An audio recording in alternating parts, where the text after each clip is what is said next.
Good evening. Good evening and welcome. Please stay in line and continue to get the food that you need to fuel your body so you can enjoy this incredible evening that we have planned here tonight. And throughout the evening too, please feel free to get up when it's respectable, to get some drinks, to also enjoy some more food along the way. But if you don't mind, I'd love to begin and open us up in prayer.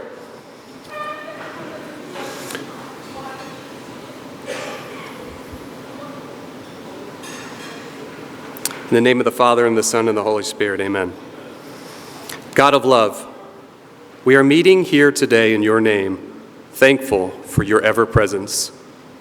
Help open our minds and our hearts as we learn and seek to better understand the complexities of poverty. Give us insight and courage to do your will with compassion and reverence. Help us to recognize, believe in, and leverage the gifts you have given us individually and collectively. Inspire us to solve the challenges we face and to take joy in our shared triumphs. In faith and hope, we trust in your presence and guidance today, so we may do your will in service of those most in need. We pray this in your most holy name. Amen. In the name of the Father, and the Son, and the Holy Spirit. Well, again, good evening. My name's Michael Elio, also known as Iggy. I'm the Chief Operating Officer at Catholic Charities Fort Worth, and it is my honor to welcome you here tonight. As I look around, I am very happy to see so many familiar faces, and I'm ecstatic to see so many new faces as well. Something significant about tonight that I wanted to share with you. This is our first Thought Leader event since 2019. It's unbelievable how much time has just accelerated over these last few years, but we're so happy to be gathered here together again to hear from a renowned poverty-ending expert. We're thrilled to bring you this phenomenal opportunity to discuss the very thing that we at Catholic Charities Fort Worth is laser focused on, and that's ending poverty.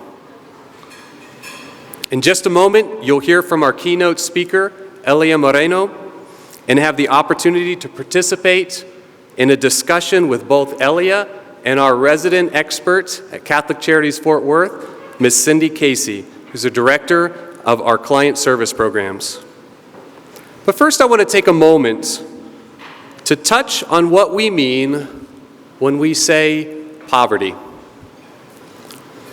At Catholic Charities Fort Worth, we see firsthand how poverty manifests itself differently for each and everyone in our community. Because no two individual experiences are the same, it stands to reason that no two solutions are either. We have never been afraid to face the difficult task of guiding someone out of poverty. Over the past several years, one phrase you probably have heard us say is that poverty is complex. We've long recognized that each individual and each family is presented unique obstacles in their fight against poverty. These obstacles are not independent of one another. They're often intertwined and dependent on other factors, some within our client's control and some outside of our client's control.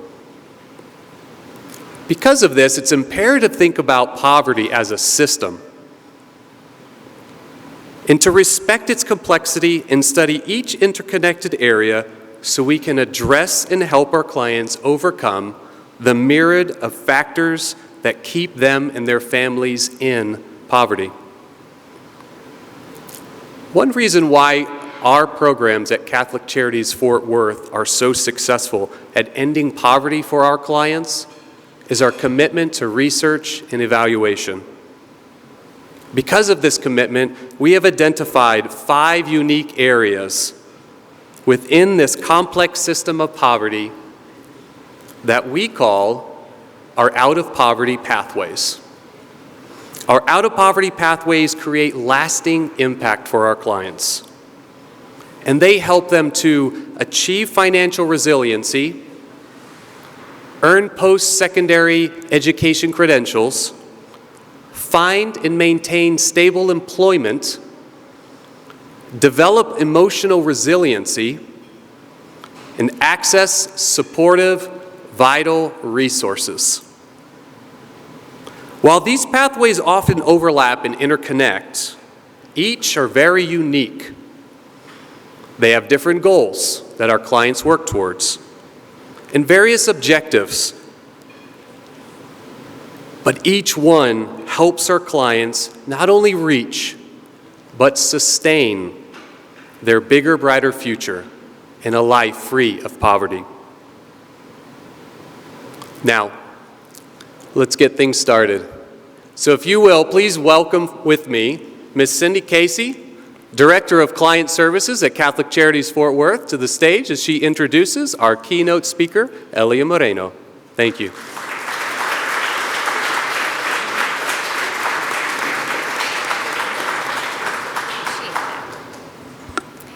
Thanks, Michael, for that warm welcome and that beautiful prayer. My name is Cindy Casey, and as Michael said, I'm the Director of Client Services at Catholic Charities.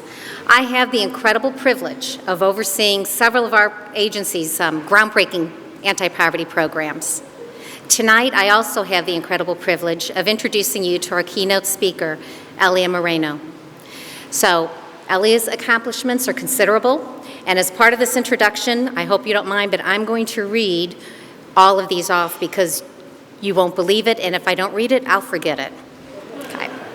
Elia is the co-executive director of the Texas Christian Community Development Network and the founder and CEO of Living Intentionally Ministries.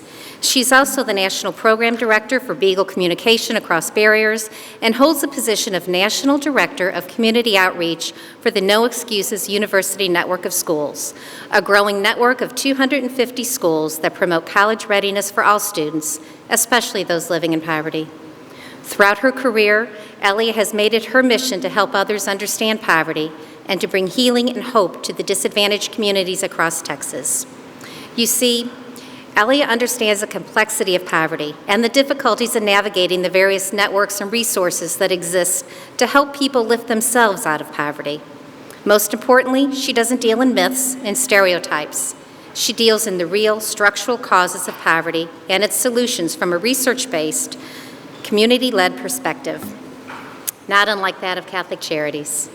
In addition to her ministry and community development work, Elia also serves on several boards and committees and is also the author of 2 books, Permission to Rest and Living Intentionally. She is the 2015 USA Network Characters Unite Award winner, the winner of the 2016 Sudden Link Community Impact Award, and was named the 2016 Amarillo Beta Sigma Phi Woman of the Year. Most recently, she was also honored with the 2017 Amarillo Hispanic Heritage Lifetime Achievement Award. Please join me in welcoming Elia Moreno to the stage. Elia?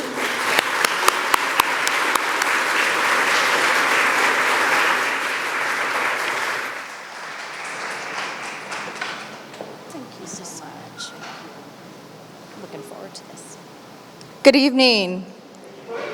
So I was with you, maybe some of you, 23 weeks ago. Catholic Charities in Wichita Falls was my first stop to a beginning of 23 weeks of travel. So I've been traveling for 23 weeks, and I've been home maybe 7 to 10 days within those 23 weeks. So my second book is titled Permission to Rest. My publisher says I write what I struggle with. And it's hard for me to slow down. So a couple weeks ago, God put me in timeout. I was sick and stuck in a hotel room for about 7 days, so I had a timeout. So now I feel refreshed and ready to go. I have a lot to tell you, and I feel like my time is very short with you. So I want to tell you about poverty through what I've learned in the past 12 years. I started working with people living in poverty about 12 years ago during the recession in 2008, 2009. I lost my job because my company shut down, and I had to find work somewhere else. And I started working in a nonprofit and started serving people. And while I was serving, I learned that a lot of the things I thought I knew about poverty were wrong. I really considered myself a compassionate and giving person, and as I started working with people living in poverty, I learned that there was so much more to poverty than what I understood. So I began to research and dig into what the reality of poverty is in our country, and I learned that we do not graduate people from any university with any type of degree understanding the history of poverty in America. We know about poverty by what we see from the media, and my hope today, this evening, is to allow you a little insight about what poverty really looks like. I want to pause before I go into the poverty piece to let you know that I had the privilege of working with staff at Catholic Charities this afternoon, and I was telling them when I first started speaking, I told them I was tired and I had just come back from home. My daughter happens to be an esthetician, and anytime I come home, I see little notes on my phone pop up with appointments. She makes appointments to make sure that my face is in check. So she had started with my unibrow and then my nails, and she was working her way, and she said, "Mom, Josh, my son, we're all wanting to have dinner. Do you want me to do your eyelashes?" Because she does those, fake eyelashes. It may not look like it, and you'll know why in a minute. And I said, my choice between having eyelashes at my event this evening or eating Chinese food, I'm sorry, but I chose Chinese food. Elise, can you get me that bag that's right there on the floor? So I told the audience this morning that I tried to glue some fake eyelashes on, but I got the glue stuck on this eye right here, and it shut my eye closed. So I had a hard time getting my eyes open on this end, so I don't have eyelashes here. And I said that jokingly, but I don't know where Rhonda is, and I apologize in advance, Rhonda. This is the gift I got. The accurate glue for eyelashes and beautiful eyelashes so that I don't look the way I look at this point. And I tell you this to say that that is who you are, and that is what I have learned from Catholic Charities, is where there is a need, regardless of the need, you meet it. I remember fondly when the unaccompanied minors were at the K. Bailey Hutchinson Center. I was recruited to serve early on, and it was, I believe it was Red Cross had gone in and made a makeshift shelter for what they were expecting about 700 unaccompanied minors to come in and take shelter there. And it wasn't 700, it was 2,700 by the time it was all said and done. And Catholic Charities was leading the effort into recruiting volunteers, into putting things in place, and then just figuring out what the need was. The first day that I served in the shelter, I went to my car after my shift. I think they let me work like 5 hours, and I sat in my car and cried for over 20 minutes. I just could not believe the compassion and the love that these volunteers and that Catholic Charities had for people. It was really my first time working with Catholic Charities, and I still have the volunteer shirt that I wear to sleep at night. So it is my privilege, it is so my privilege to be here today. And Rhonda affirmed what you do at work, at home, and at play. When there is a need, you meet it. So I am privileged to be here with you today. I want to start by talking about poverty. When we think about poverty, I believe that we think of poverty as an umbrella, and everyone struggling with poverty falls underneath the umbrella, and that is not the case. In our country, we experience generational poverty, situational poverty, multidimensional poverty, homelessness, student poverty. I think that's on the board, yes. And it can go on. And I could be here for 6 to 8 hours teaching you about all the different types of poverty. But I want to bring an understanding and do away with myths and stereotypes about people living in poverty. So I will have time to go over generational poverty, and then in hopes to talk about the disconnect we have when it comes to communication, and I'll talk about Walter Ong's communication theory. So I want to tell you a story. These are basically the things that we find in people that might be struggling with poverty: highly mobile, low literacy. So I want to tell you a story, a case study on generational poverty, and we'll start at the age of 15. There's this young girl. How many of you are nervous that I'm going to fall off the stage because I'm so close? I have a hard time being on stage, so I really want to be down there, but then this will echo, so I can't be down there. So I'll try really hard not to fall off the stage. Any volunteers to help me up if I do fall off the stage? Thank you. I may need you. I'm not kidding. I have a hard time standing in one place. So 15-year-old girl goes to her teacher and says, "I'm quitting school." Her teacher says to her, "Don't quit school, you're going to want a job someday." The little girl says to her, "I don't want a job." First time I heard that case study, it got all over me, and I'm thinking, why don't you want a job? Are you lazy? Do you not want to work? Do you not value education? Do you want to stay at home and live off the system? Now let's go to the age of 26. This 15-year-old girl, well, let's back up a little bit. At 15-year-old girl, she goes ahead and drops out of school, and it isn't long before she gets pregnant, and she has her first child, and because she does not have prenatal care, her child lives just a few hours, and she is ready to go home, get well, and try to have another child. Now let's fast forward to the age of 26. We find this young girl at 26 living in her car with her 2 kids. She has had 6 pregnancies and has 2 children. It's getting cold outside, and she goes to a coworker and asks the coworker, "Do you know of a place that might help with a housing voucher?" And her coworker says to her, "Yes, I do. There's a place that I went for help with my electric bill, and they have this program that if you work on your GED, you can receive a housing voucher." And she says, "Forget that, I'd rather live in my car." And she did not go to the agency. She went to go live in her car with her 2 kids, and that got all over me. I had so many stereotypes and things that I thought of when I heard that case study. So now let me take you back to the age of 15 and allow you a little bit about what I have learned in the past 12 years. At the age of 15, when she said, "I don't want a job," let's think, what does a job mean to us? A job means to us opportunity, success, time off, retirement, purpose in life. This is what I enjoy. This is what I love. This is a company I've built from the ground up. That's what a job means to us in middle class. What does a job mean to someone in generational poverty? To someone in generational poverty, a job means I'm working 1.7 jobs according to census and still have to decide whether I'm going to put food on the table or pay my rent. That's what a job means. Let's look at her at the age of 26, and what does education mean to someone in generational poverty, right? To someone in generational poverty, education may not mean the same as someone living in middle class. What does education mean to you? It means almost the exact same thing that a job or a career would mean, right? Opportunity, success, my purpose in life. What does education mean to someone in generational poverty? Generational poverty means stress.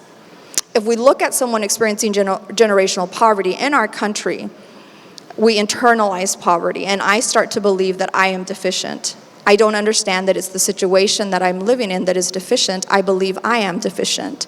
And if we go to God's Word allows us to see that we are all created in His image. That does not mean we are deficient, right? So in generational poverty, someone that's struggling with generational poverty, the poverty is internalized. I'm in isolation. This is where I am. Maslow's hierarchy of needs states that we're all born with this innate desire to belong, yet I don't know what it is to belong or be a part of. I desperately want to belong. I want to be part of that. I want to be part of community. Just think of the things that we do to be a part of. Or who's a part of a cycling club? Do you belong to Lions Club? Do you belong to Rotary Club? Do you belong to a runner's club, a sewing club, a cell group at church, a gym? Whatever it is, what is it that we belong to? You have a family unit, you have a network at work, you have a network at play, right? What do we belong to? And people in generational poverty want to belong too, but I just don't know how. I'm feeling isolated. I don't know how to belong. So when you're talking about, do you want a job? My answer is going to be no, because I'm working and I'm away from my kids and I'm still not able to make ends meet. I want to be a part of, right? I want to belong in community, and I just don't feel like I do. People in generational poverty typically wear this magnified label of shame because time and time again, I'm trying, and I don't understand how you can make it and how you can make it, but I can't, right? Let's look at her at the age of 26 when she said no to education, right? What does education mean to us? We said it means opportunity, success, right? What does education mean to someone in generational poverty? It means stress. It means I don't have the right shoes, I don't have the right clothes, I don't have the language. When you're asking what you did this summer, I know I moved 3 times. There was an eviction, I didn't have running water, I didn't have food on the table. And for us, someone in generational poverty can't relate to someone that's experienced Walt Disney World or took a vacation or stayed at a lake house. So education to me means stress. It means I don't belong. A reporter went to Africa and asked children, what do you want more than anything? And the child on camera said, I want a uniform to go to school. And we all said, aw. Same reporter came to the United States and asked our children, what do you want more than anything? And our children said, iPhone 27, iPad, tennis shoes, whatever genes are happening right now. And she said, I'd rather help the child in Africa than I would the kid here. Because they want a uniform to go to school. And what she missed is that is our uniform. If you want to be a part of the school system, you better have the right shoes, you better know what the latest game is, you better have the up-to-date cell phone, right? How much do we spend on dog care per year? And those that heard me speak last time, you can't say. Anybody? I just need one person to call out, what do you think as a whole, the United States, how much do we spend on dog care per year? As a whole, so not individually. So what would you say? 5 billion, 20 billion. So, and this is me. I'm telling you about my behavior and kind of the things that I've done and how God has allowed me to pause and take note. I have been a turkey tosser. I have gone to that neighborhood, tossed a turkey over the fence, patted myself on the back, gone back to my own neighborhood and said, good job. Year after year, and then at one point, I would go to that house and there would be 2 dogs in the backyard, and I would be upset because there's 2 dogs in the backyard. And in my mind, I'm saying, you can't feed your kids and there's 2 dogs in the backyard. And become exhausted because of that, right? But I know now that someone living in generational poverty desperately wants to be a part of and belong because I've been here for generations. And if my son Timmy comes home from school and says, Mom, my friend Mike got a puppy for his birthday, and my teacher said that he can bring that dog to show and tell, and he was so cute, and he wagged his tail, and he chased us in the classroom, and Mom knows what it is not to belong, so Mom might take $15, $30, $40 out of her light bill, right? To buy a dog that she was given at the grocery store, a dog collar or food. And I'm all upset because there's 2 dogs. When she has kids, she can't feed. And the reality is, as Americans, we spend $92 billion a year on dog care. $248 million of that on dog costumes for Halloween. We are saying this is important to us as consumers in order to be a part of, in order to belong. This is what you have to have. I'm not asking that you condone the behavior. I'm asking that you understand. When we understand what we don't know, right, we're less likely to judge, criticize, and buy into stereotypes about people living in poverty. I know why I want my kids to belong. My daughter was picked up by the Sioux Falls, South Dakota, University of Sioux Falls in South Dakota to run cross country and track. And she was a Nike girl all of her life while she was in high school and grade school. And she said, Mom, we're sponsored by Under Armour. And I can't wear Nike on the track unless I cover it up with a piece of tape. So I need sports bras and the whatever shorts, I don't know what you call them, spandex shorts or runner shorts or whatever. And I said, sure, is it Walmart where I can go get you a $20 bra? No, it was $85 for a bra. And she needed 7. So do you think I'm going to do everything I need to get my daughter the sports bra so she can run at the university that picked her up? Yes. There's not much we won't do in order to allow our children to just succeed. And the same thing with mom, living in isolation. That's why I might take a few dollars out of my light bill, or I may not pay all of my rent. I'm not saying let's condone the behavior. I'm saying let's understand it. How much do we spend on game rentals per year? You come back from Christmas and somebody got a new system, and it's different now. You don't go to a Blockbuster and, put it on the counter and rent it for, I don't know, $3, right? You download or you do something different. I don't play games, but I know it's something different.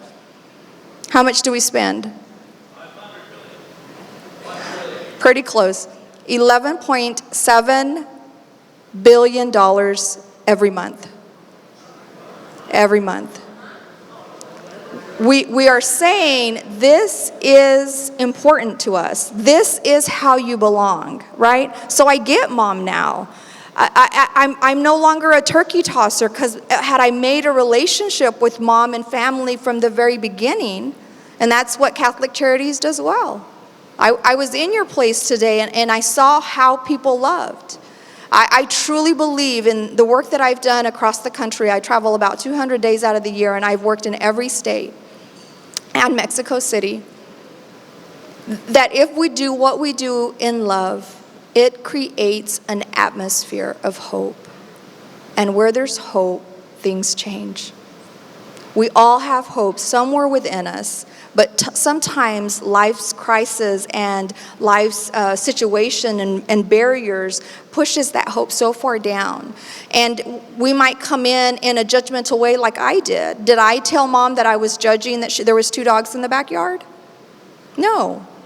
Did I have to? Have you ever gone somewhere to a party and someone there doesn't want you to be there, or doesn't like you, or doesn't want to talk to you? Do they go up and say, hey, I don't want to talk to you. We'll see you Monday at work. Is that how it works? No. 90% of our communication is nonverbal.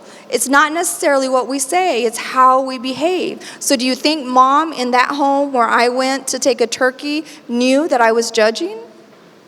Yes. Yes, she did. So one more time, another person affirming, you are correct, you are deficient, there's something wrong with you. You should make sure that magnified label of shame stays on your chest. But we have the opportunity every time you give, every time you volunteer, every time you make eye contact with someone struggling, whether it be poverty of financial, economical poverty, or poverty of self, someone that has had a loss and is grieving, someone that just got divorced, you allow that person the opportunity to remove that unwanted label, right? There's 2 ways to impact people. You either add value or you take value. You go to the store and you put your drink on the counter, the phone rings, and you answer it. Without saying anything, you say to the person in front of you, you are not important, you don't matter, let me take value. You don't have to speak a word. Same scenario, your phone rings, you turn it off. Without saying a word to the person in front of you, you say you matter, you're important, I'm glad you're here. In a world where our desire is to qualify people before we serve, before we connect, before we see you, right? It's so important to see an individual, especially if they're struggling. We all have labels that we wear. We walk in a place, and a lot of times we lead with whatever degree letters are behind your name. A lot of times we lead with, I'm a mother, I'm a wife, I'm a sister, I'm an aunt. How many grandparents do I have? We could stop this now and talk about our grandbabies for the rest of the night, right? That is a label you are proud of, right? And those are labels we lead with. People in generational poverty typically lead with unwanted labels because that's what they hear the most. Not because I've said it out loud, but because I've judged and criticized in a person's home where I should be serving.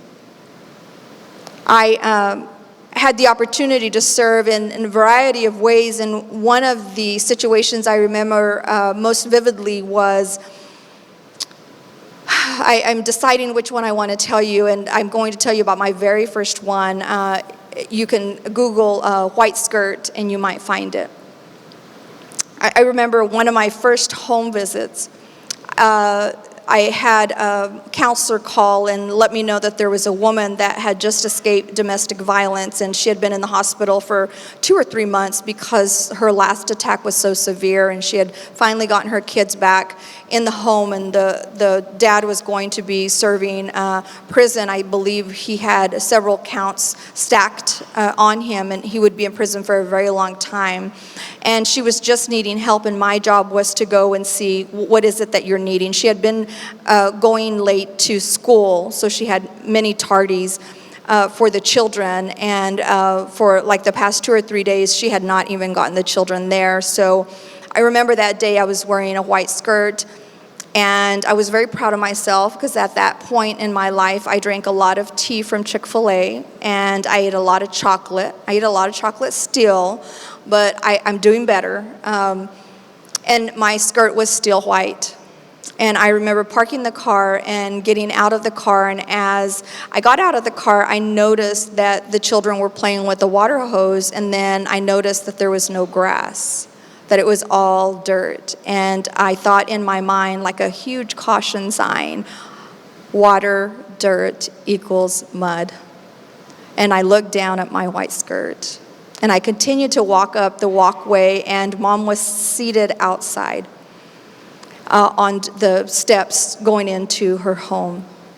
And she saw that I was wearing a white skirt, and she walked inside the house, and she came out, and she had a sheet or some type of cloth that she put on the steps, and I sat, and I told her who I was and that the counselor had called me and how could I serve her. And one of the children, he was probably 5 years old, came over to where we were, and he had a little, do you know what a Power Ranger is? You know, the little plastic toys, and it had an arm that was missing off the Power Ranger's body.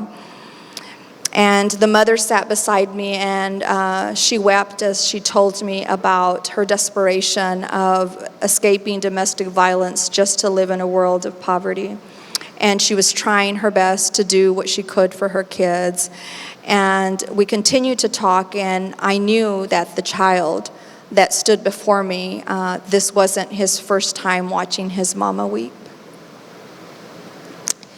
And she said, would you like to come into the home? And I said, absolutely. And I walked in, and there wasn't a pillow for any of the children or the mother to lay their head on.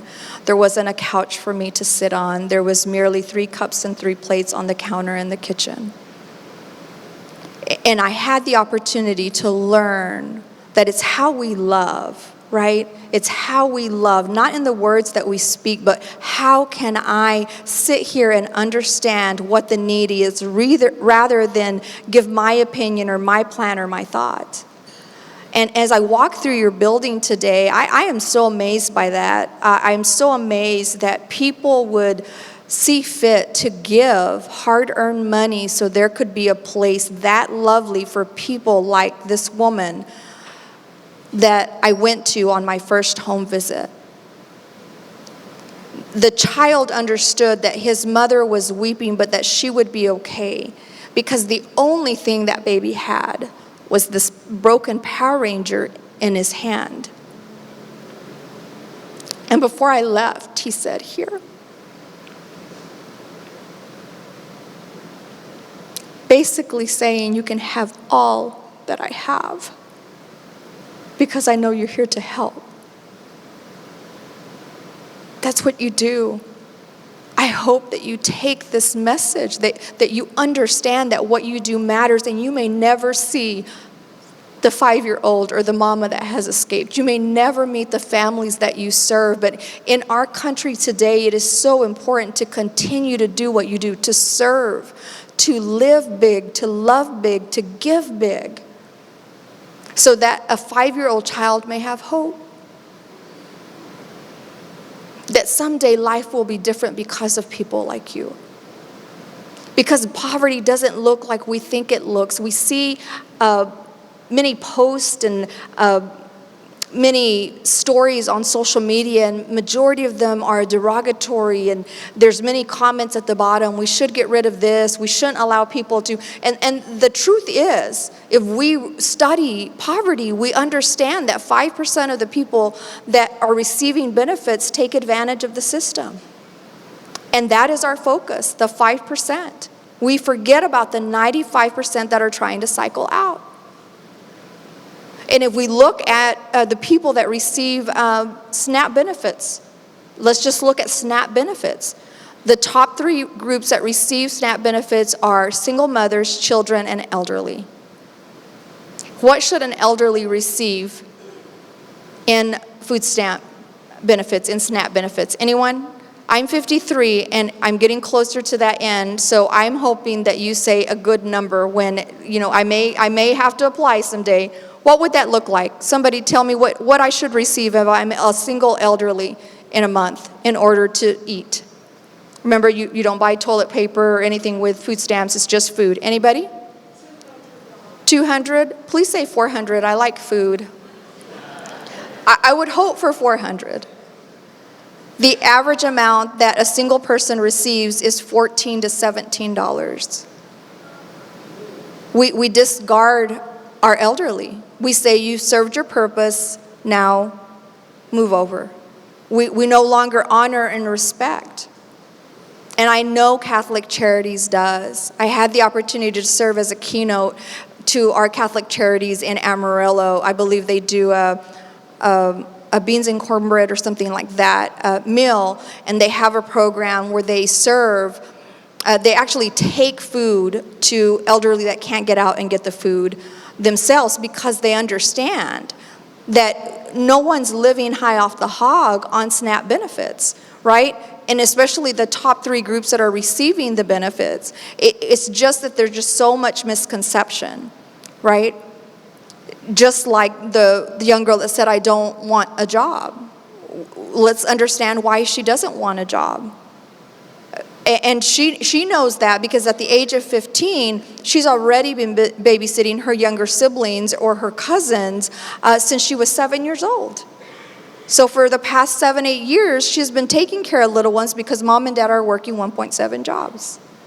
And now at 26, she doesn't want an education because she doesn't understand the benefit of an education. And we can talk until we're blue in the face. But there's a disconnect in communication if I'm not understanding the benefit of education, right?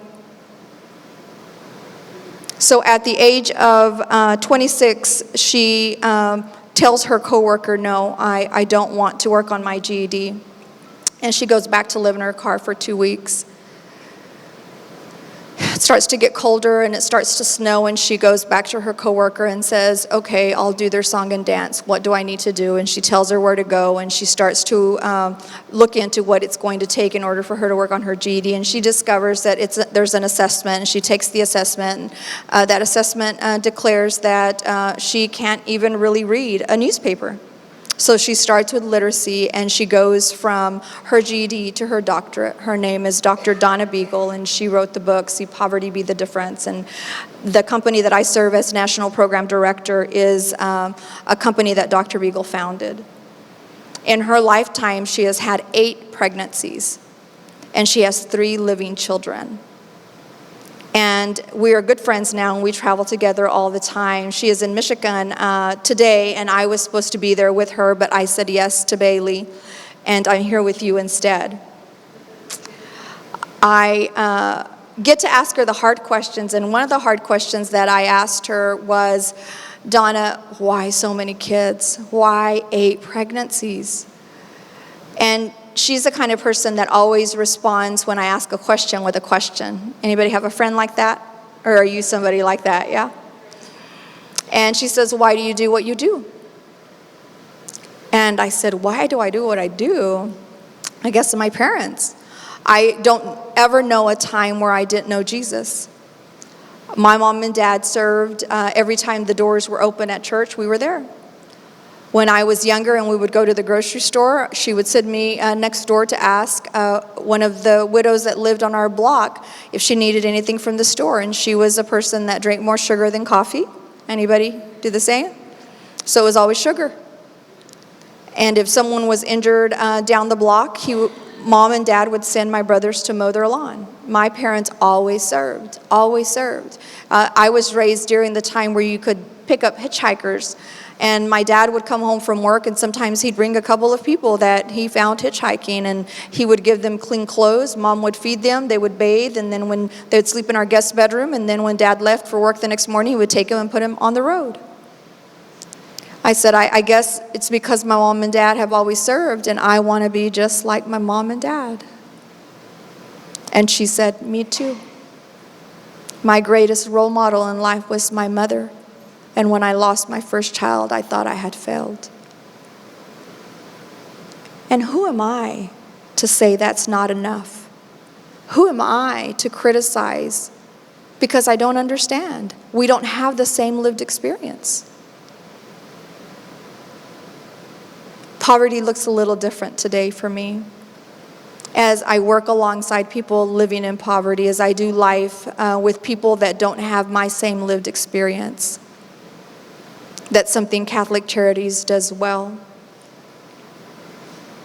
Donna works globally. She's worked in every country, I believe, and she's worked in every state, talking about the importance of understanding the realities of poverty. Poverty doesn't always look the same. Poverty looks different. And at times, we are critical of people living in poverty if we've experienced any kind of poverty. Because in our mind, we are saying, well, I did it. I pulled myself up by my bootstraps. Why can't you? Or I worked 2 jobs, or I was a single mother, or whatever the case may be. But we have to understand that generational poverty is different. Generational poverty is here. I'm in isolation, and I'm wearing this magnified label of shame, and I feel deficient. I don't know that I can climb out of the situation that I'm living in. I believe there's something wrong with me. And I need someone serving somewhere to do what you do in love, so that the hope that I carry within me may bubble to the surface, and I can believe that I can too. Dr. Beagle is a great friend, and she told me one time she was working on her bachelor's, and she still hadn't received the concept or the belief about the benefit of education. She said, I was going to school just so I could get that housing voucher. I didn't understand that I could make a living, a better living, because I had an education. And I remember, because she lived in that deficiency, she lived under that label of shame, that she wasn't enough, that she was deficient. She remembered a focus group, or a work group, a study group that she was a part of.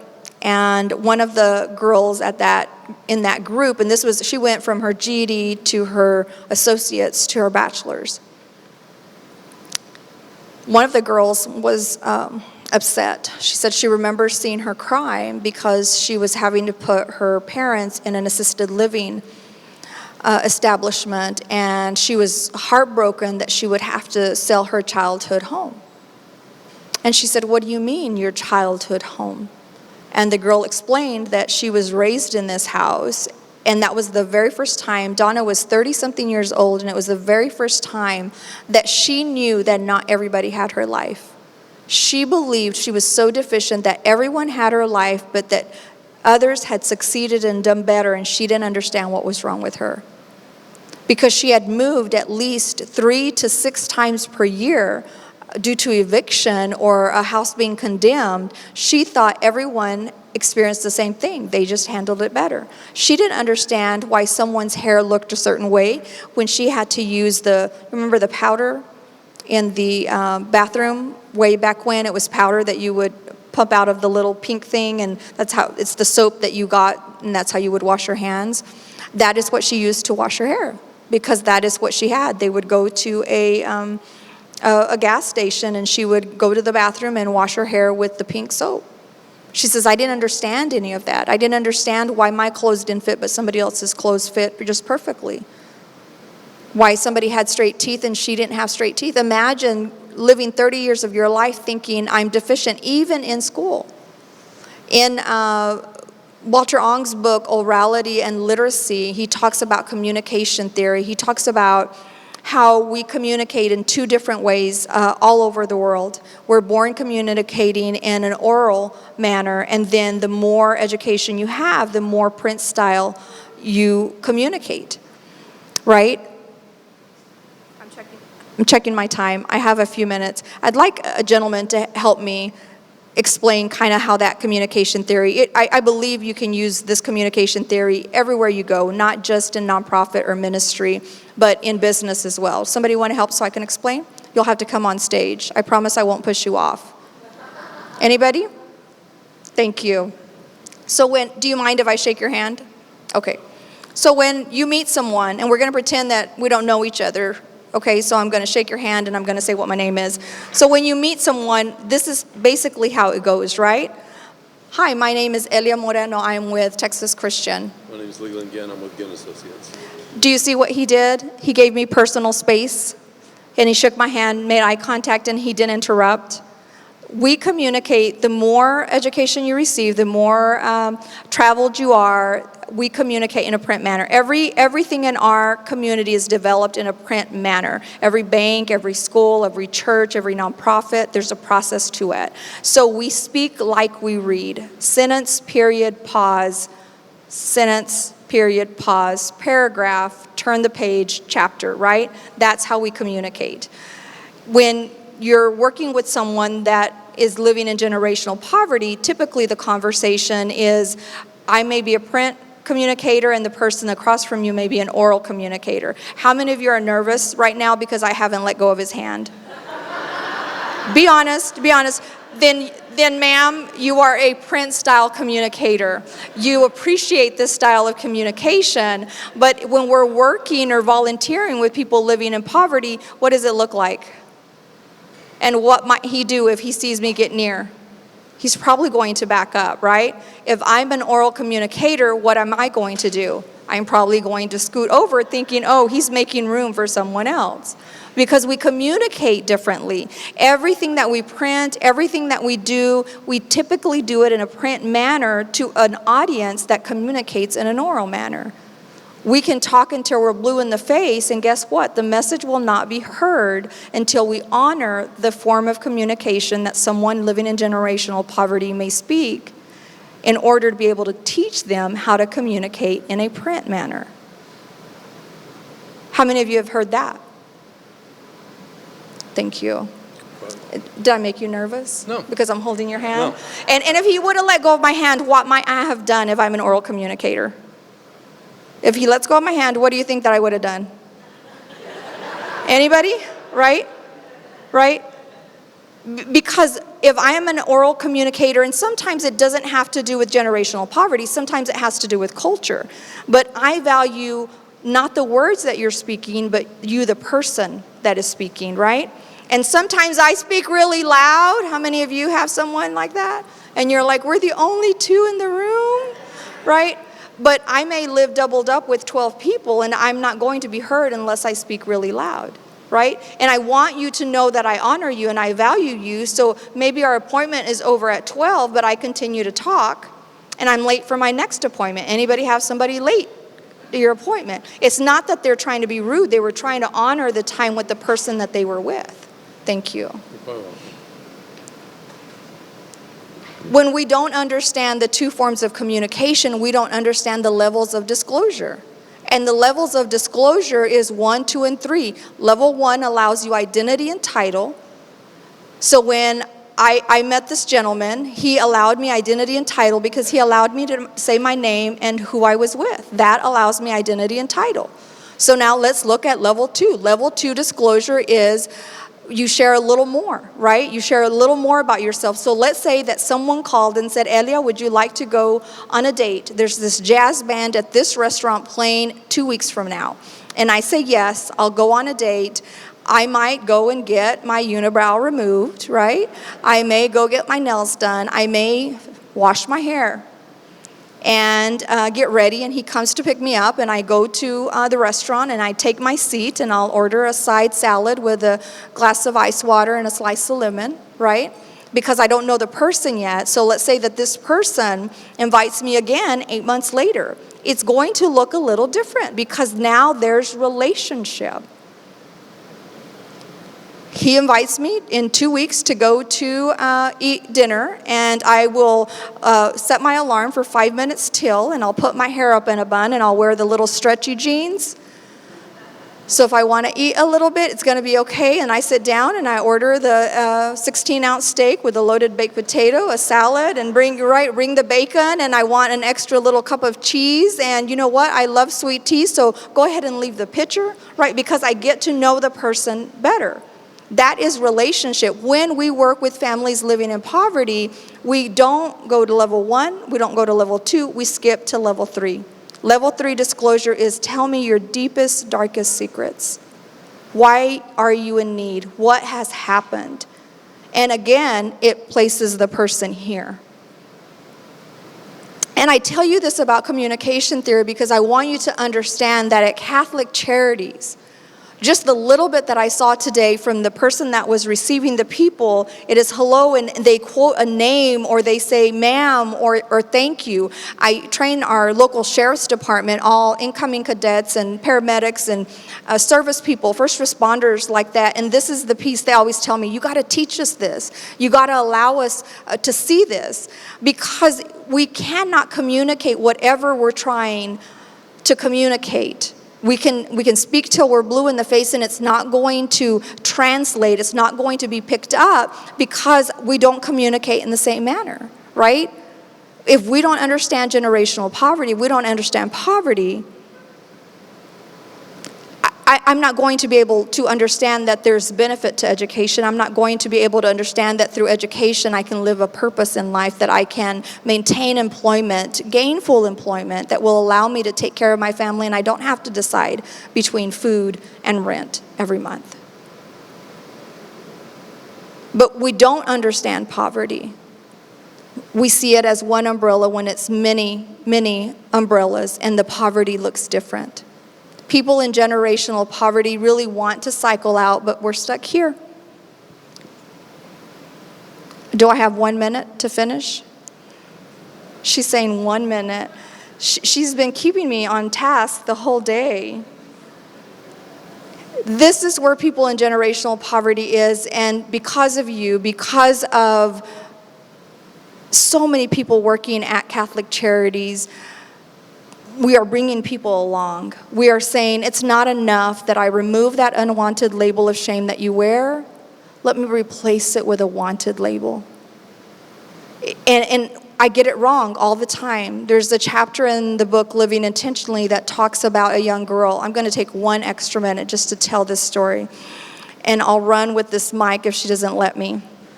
I'll just stand up there and talk, and somebody can hold her down here.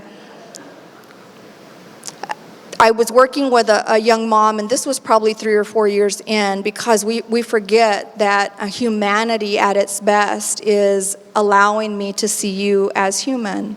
It's impossible to give eye contact to someone and not see them. There's no trying to qualify anything. We see them as what God created.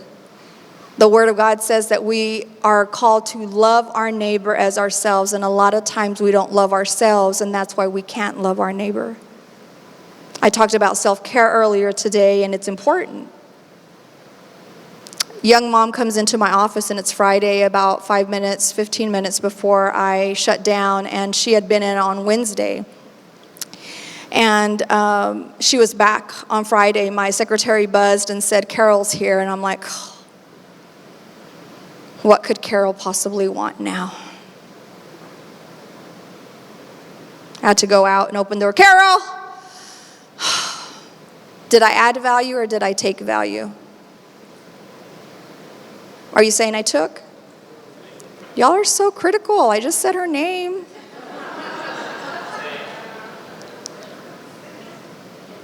I took value, but instead of mom coming around the corner, it was her 4-year-old little girl, Beth. And I knew better. It was like a kick in the stomach.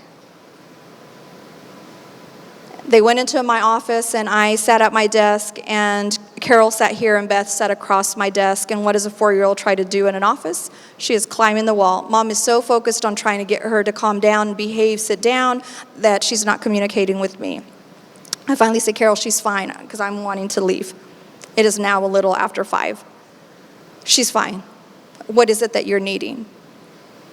And Beth, with instructions like that, does what? She comes around my desk and she puts her little hand on my leg, and I look down and I can barely see her bright blue eyes with the curls draped across her face. She says, I'm hungry. See, they had come in on Wednesday and applied for SNAP benefits and had been approved, but they don't get to her until Monday. And I almost missed the opportunity to feed a child because I'm too busy, because I'm not rested, because I'm judging and criticizing what I don't know. I said, what would you like, Beth? And she said, cereal. And I would buy it by the bag back then, and I gave her a bag of cereal, and she wrapped her arms around it like it was a teddy bear. And I said, Beth, I'm about to go out of town. There's the toy box with stuffed animals. Why don't you pick one that you can take? They make a mess when I'm gone, and if you took one, it'd be less of a mess. What does a 4-year-old do with instructions like that? She empties it, and she finds a penguin, and she brings it over, and she says, this one, I want this one. And it was a penguin with an eye that was popped out. And I said, Beth, I'm so sorry, that one's broken. Pick another one.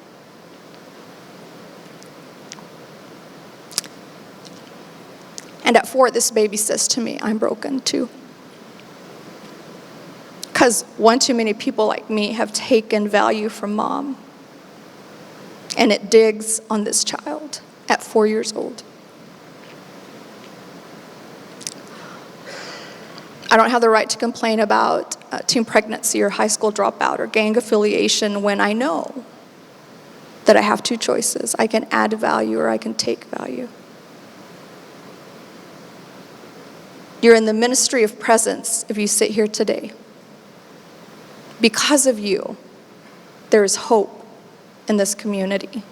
And I pray that you continue to be the hope that people struggling need. Thank you so much for your time.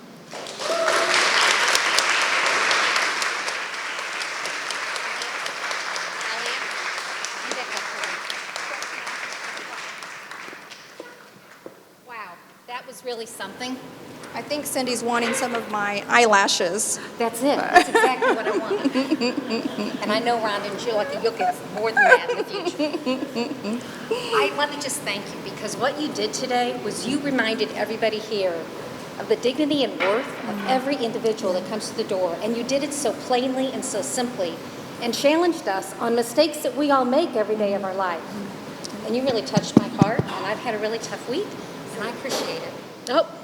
Can you guys not hear me? Sorry. Would you all join me in another round of applause for Elia? Oh, thank you. Thank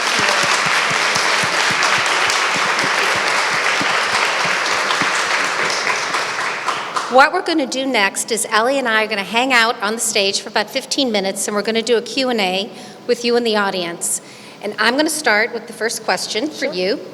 And then after that, we will raise our hands and let me call on you and wait for a person with a mic to get over to you. Okay, and it's going to be really hard because I can't see. Yeah, I can't see you either. Yeah, so somebody's going to have to show us. So here's the first question. Elia, in your experience, what has been the most prevalent myth about people in poverty that you've come across, and how does the reality juxtapose with the myth? I think the most relevant myth is people living in poverty are lazy and don't want to work and just want to live off the system. And the reality is, according to census, that people in poverty, especially generational poverty, are working 1.7 jobs and having to decide between food and rent and having to leave their children at home, so they're always away from their children. Okay. So questions from the audience.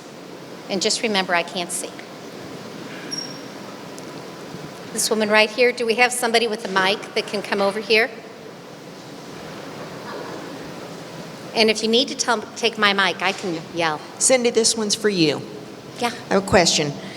Is there anything that Catholic Charities Fort Worth does in particular to ensure that your staff has a clear headspace when you're working with clients in poverty? We sure do. we have an in-house coaching program. And we began this in Padua in 2016 or so, 2017. And what it is our frontline staff who work with clients can go in, and it's almost like professional therapy, right? Making sure that everyone's side of the street is clean before they go in and actually talk to a client. And I've got an example of how this plays out. I've got a staff member of mine that came in the other day, and when they come in to talk to me, we're talking about specifics. You know, how many clients are you seeing? What are some of the challenges? What is the financial assistance that needed? The specifics of doing their job, their work. When she went in to talk to her coach, she said she went in really upset about a client she had a visit with that afternoon. She knew that visit was coming. She was dreading it. She was making judgments like what you had talked about before, and really coming at this from a detrimental point of view to the point where she was thinking about closing the client out of services. The coach challenged her thinking. The coach, just with a few very simple questions, challenged why she thought what she thought. And that switched everything. When this staff member went in to go meet with that client that afternoon, they had the most productive session that they had had the entire time the client had been in service. Mm-hmm. That's what coaching does. And this is what Catholic Charities has allowed us to do for our staff. We started this with Padua, like I said, in 2016, 2017, and had such incredible success, not just with our staff, but our clients.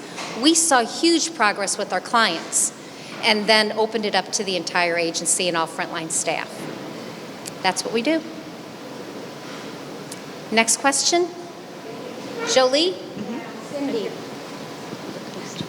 Cindy, talk to us about specifically the Padua project, and in that, tell us about the case management style of working with the Padua people. Okay, I think I understand. So, first of all, what we do with Padua, I would say, is more really coaching than case management, than traditional case management. We don't direct, we don't tell, we guide our clients, and we work with them. We recognize, and this is what you said, why it resonated so strongly with me. What we do each and every day is just identify the dignity of the client. And when people come before you and they're so beaten down, just like Elia said, they don't recognize that dignity in themselves sometimes. So that sense of belonging, when you kept going back here, that was such a strong statement. If we remember that our first role with our client is to help make them feel safe, to help make them feel wanted and secure, it opens up the possibilities for them to think of the future.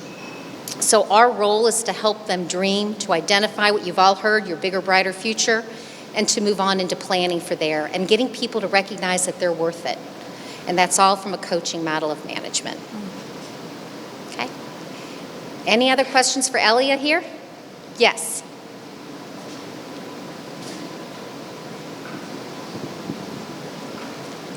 Thank you. What approach would you take with an individual who doesn't believe they're really in poverty? I didn't hear, I'm sorry. What approach would you take with an individual who doesn't really believe that they're in poverty? What approach would I take with an individual that doesn't believe? Right, that they really don't believe that they're in poverty. Oh, that they're in poverty. Correct. Because there's different types of poverty. So let's say that I'm in poverty, but you're in generational poverty. In my mind, I think, well, I'm paying rent, just barely, but still I have a house to live in, but there's people sleeping on the street, or someone is in deeper poverty than me. And if I'm in middle class and I'm struggling with situational poverty, there's a shame. I'm embarrassed to say, hey, I need food. During COVID, during the 3 months of shutdown, we had 21 million more people fall into situational poverty. People that have never applied for assistance, Medicaid, don't know any of that. And there's this shame of saying, how am I going to ask when I'm driving a Lexus or a BMW, but I don't have any income coming in right now, and what I did have has been used up, or something has happened. You know, the company foreclosed, I lost my company.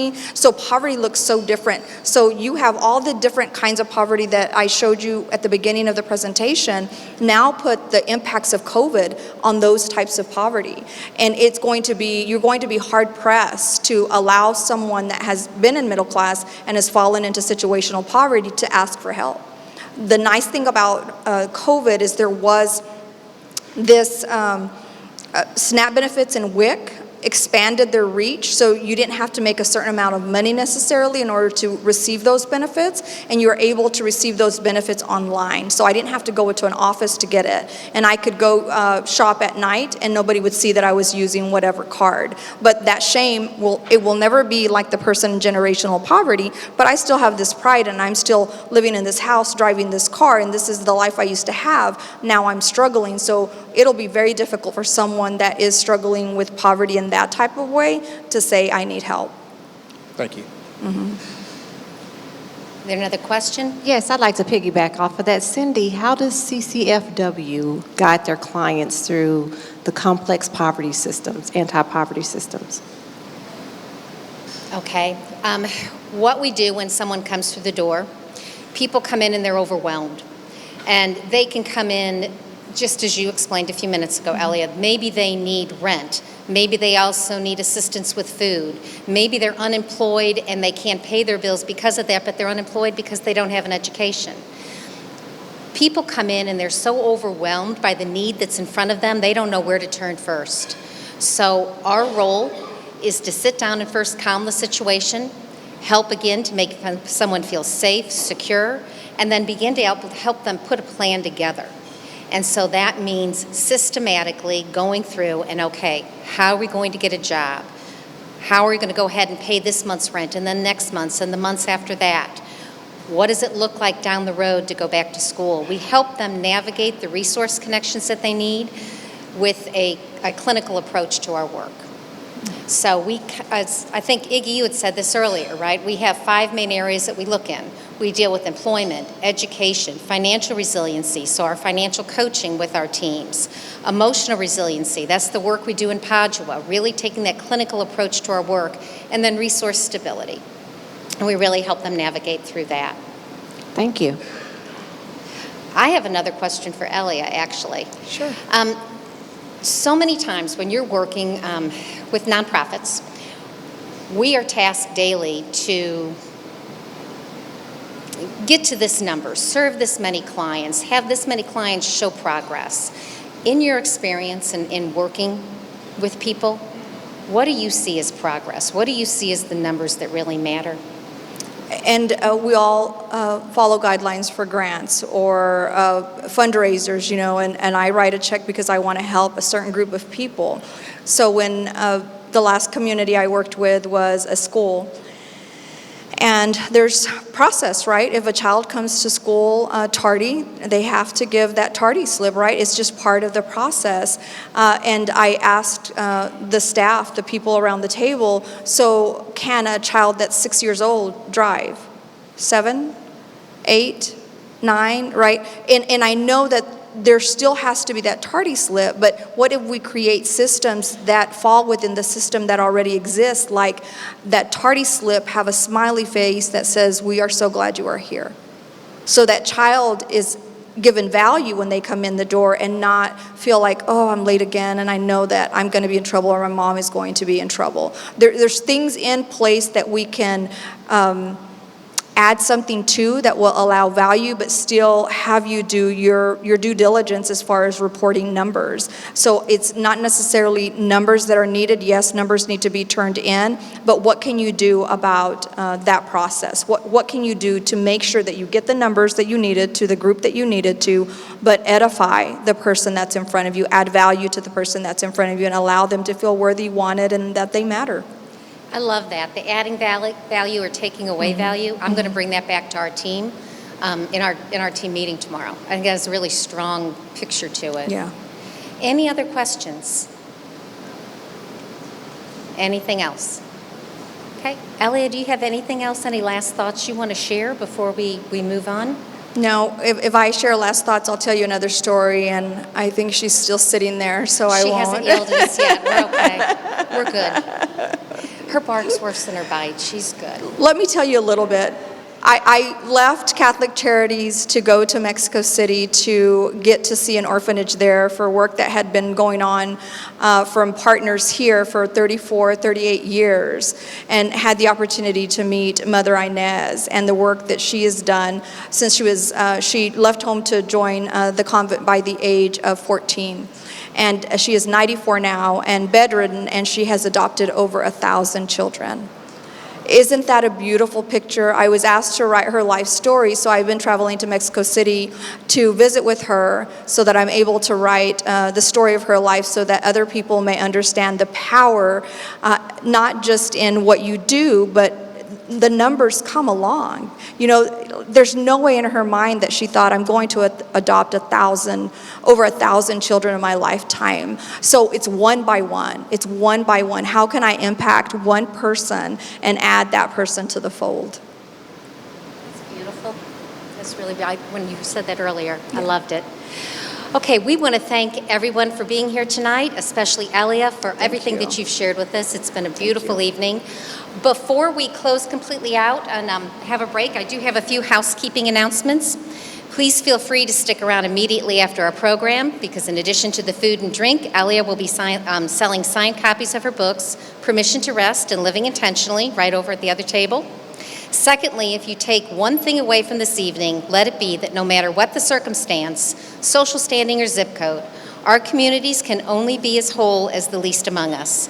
And it takes a community to help someone in poverty rise above. And this is where we need your help.